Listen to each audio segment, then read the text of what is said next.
hanya sekedar yakin kalau kuliah ini bisa buat sukses. Itu kita terima nggak? Apa teori itu baik nggak?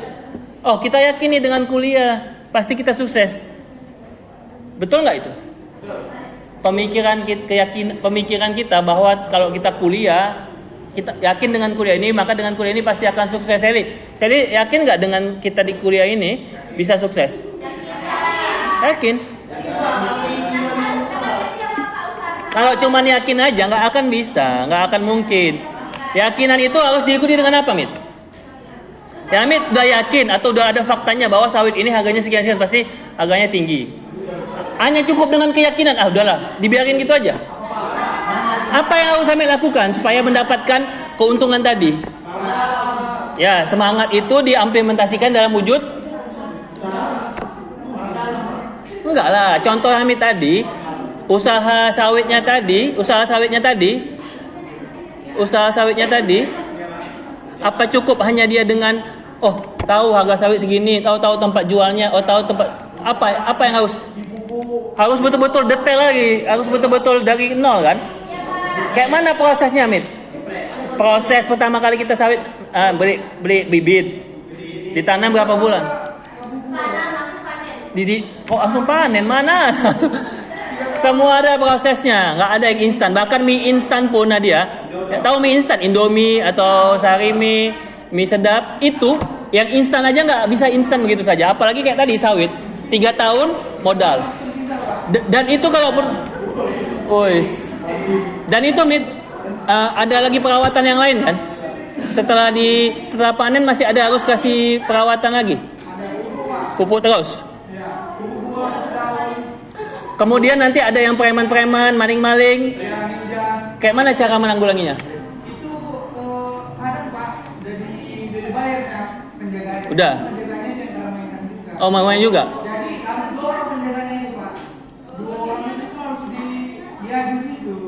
Jadi selama ini Hamid kehilangan berapa gandang? Apa?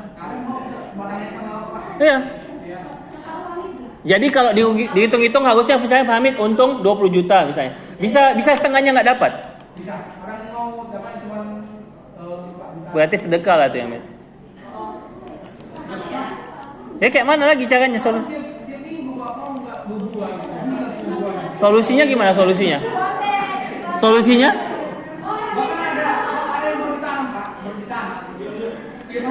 Enggak, solusinya gimana? Enggak ada solusi. Lapor polisi enggak ada. Iya, dijaganya gimana caranya? Udah dijaga 2 orang katanya.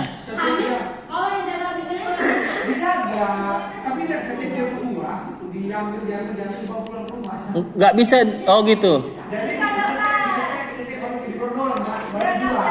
Sama orang itu? Jadi caranya gitu, diamankan dulu. Kalau gini bisa nggak? Misalnya Hamid datangin yang maling itu, diidentifikasi, diancam. Iya. Nggak, CCTV nggak berlaku. Nggak mungkin ya. Kabelnya kayak mana?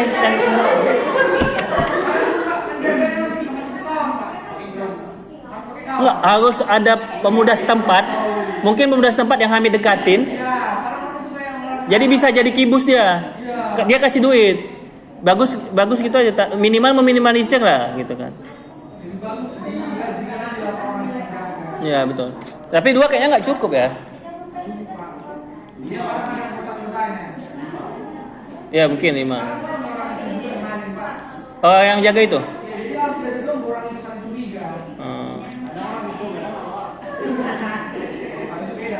Enggak, jadi Mit kalau dari luar daerah nggak ada yang mau.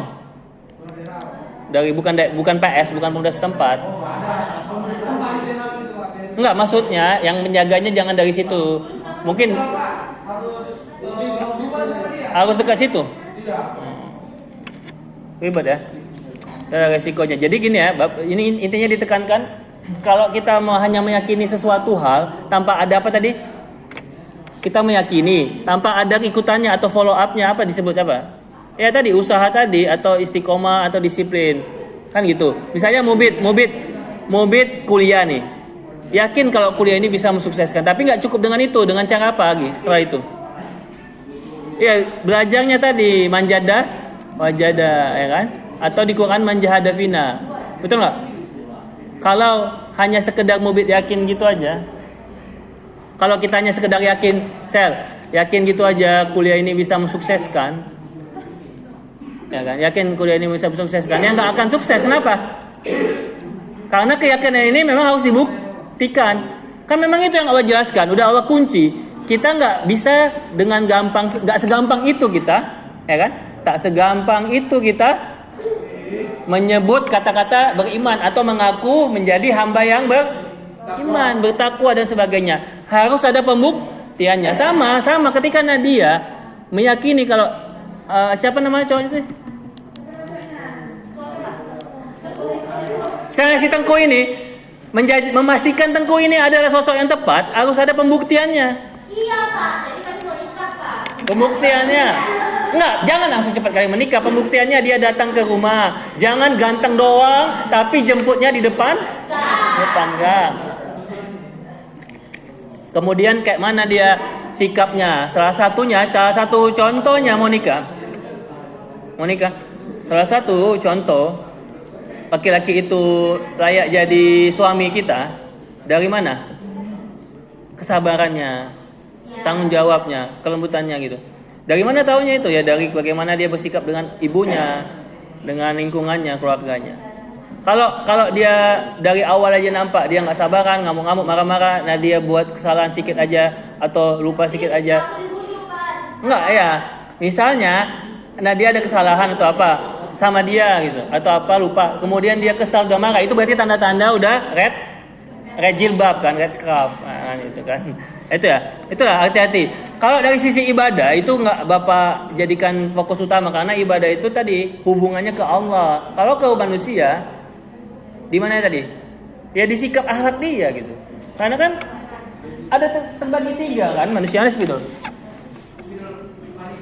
Harus ya.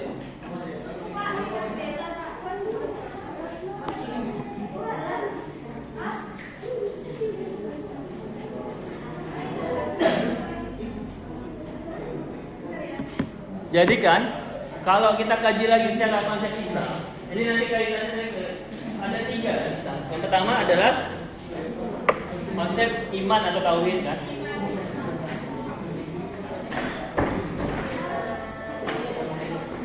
Dah, di bawah iman nanti ada apa? Ibadah atau syariat Islam.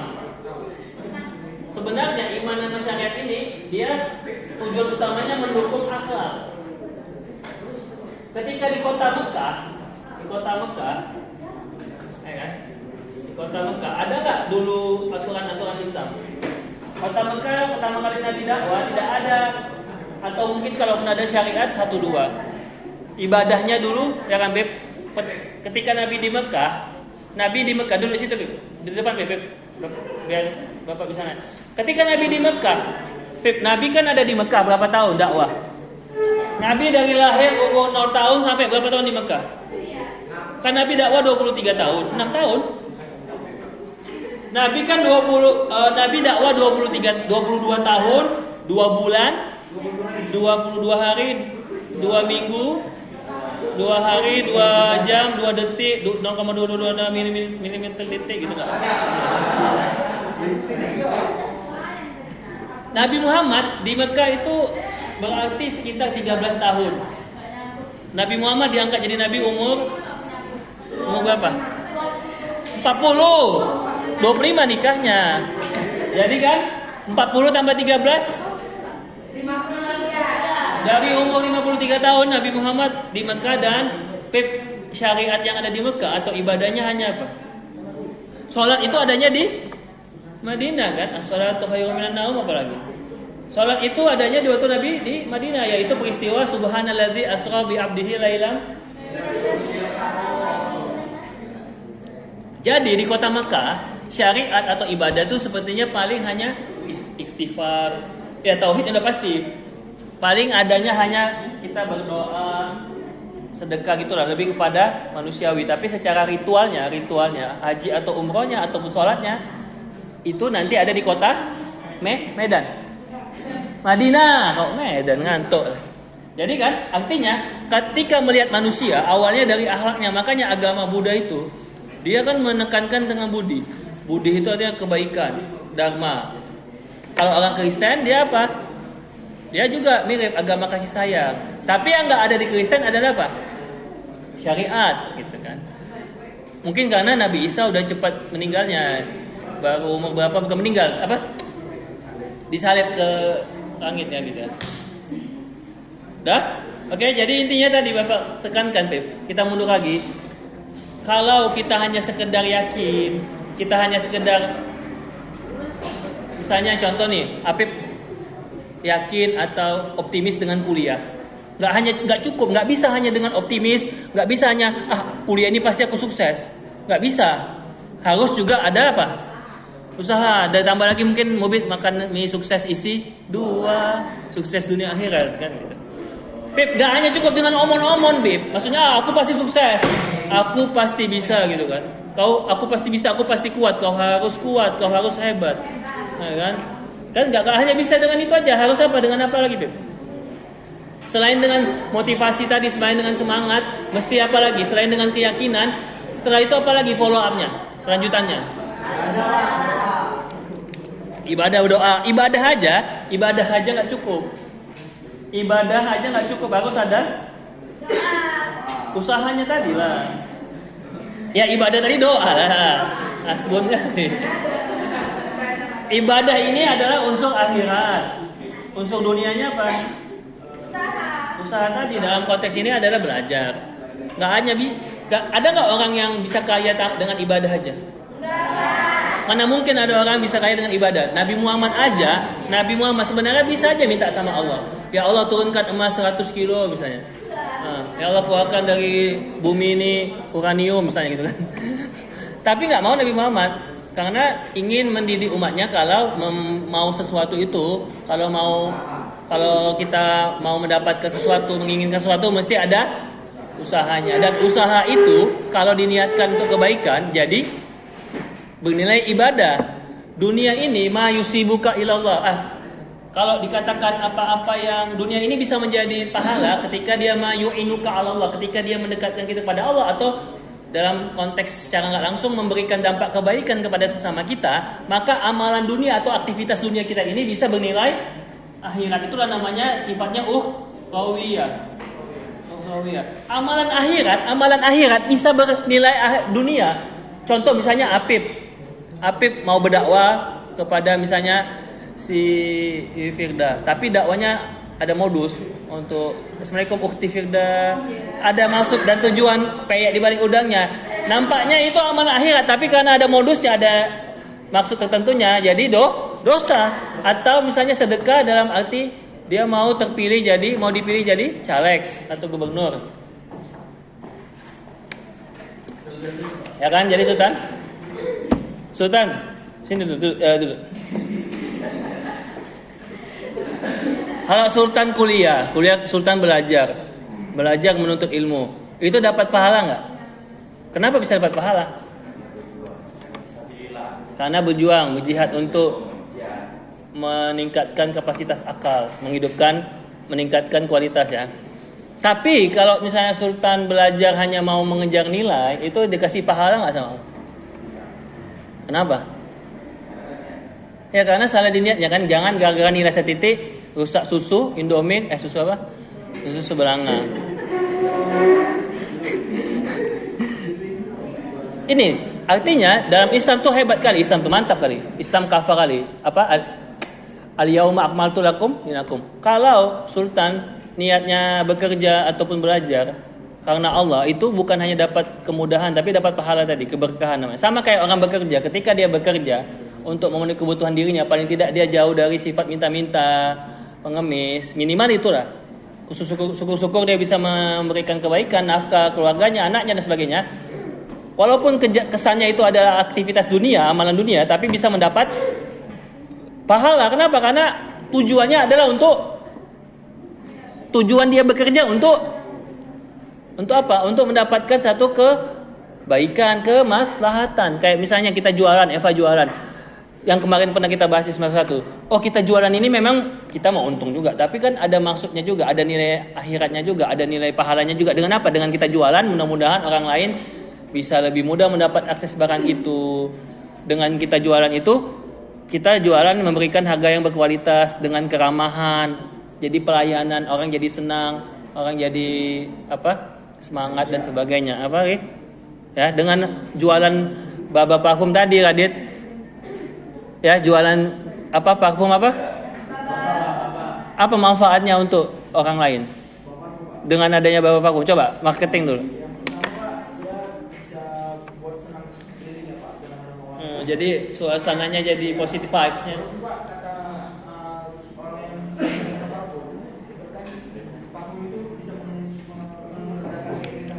Membaguskan mood.